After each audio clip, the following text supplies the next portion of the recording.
बच्चों polynomial chapter से एक बहुत ही शानदार क्वेश्चन लेकर आया हूँ।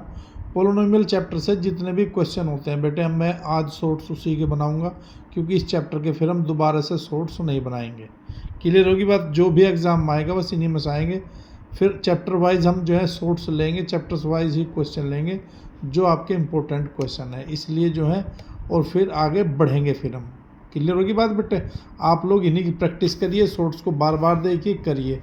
तो देखो क्वेश्चन आपका है कि if the sum of the square of the zeros of the polynomial f x is equal to x square minus 8x plus k is 40 और find the values of the k. तो आपके सामने बेटा देखो given है f x is equal to x square minus 8x plus k दिया है बेटा ये। और यदि मैं इसको इफ करना है alpha beta zeros of this polynomial, then हम सबसे पहले बेटा यदि हमें इस तरह का कंडीशन सवाल हो तो अल्फा प्लस बीटा ज्ञात कर लेंगे। We know that alpha plus beta is equal to minus b upon a. Here the value of the b is -8। यहाँ पे देखो बेटा -8 रख देता हूँ, यहाँ पे हो गया -8 और -8 और -8 ए भी हो गया आपका 8 और ए यहाँ पे 1 है तो हो गया आपका 8। इसी तरीके से alpha beta is equal to we know that c upon a, c is यहाँ पे के और ए आपकी वैल्यू यहाँ पे 1, तो के बाई 1 इज इक्वल टू के।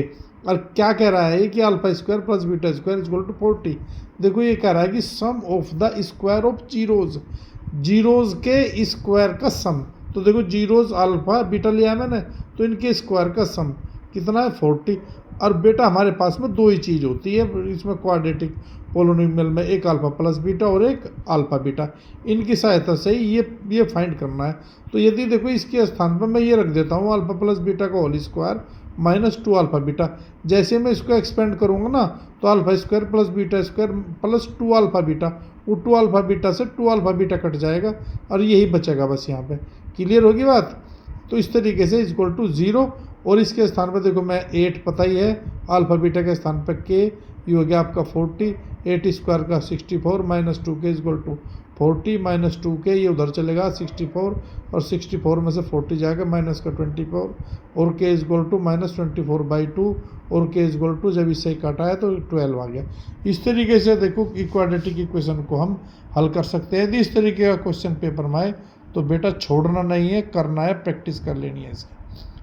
वीडियोस की बेटा एक और बात है, यदि मैं 5 वीडियो डेली डाल रहा हूँ तो इसका अर्थ है कि आप यही वीडियो न देखें, पिछली जितनी भी मैंने वीडियोस कराई है पूरे मैथ की 10th क्लास की सीबीएसई बोर्ड की, उनकी वीडियोस और शॉर्ट्स वो सब आप कर ले बेटा, प्रैक्टिस कर ले। बगैर प्रैक्टिस के नहीं होगा मैथ, धोखा दे जाएगा आपको पेपर में, इसलिए प्रैक्टिस कीजिए।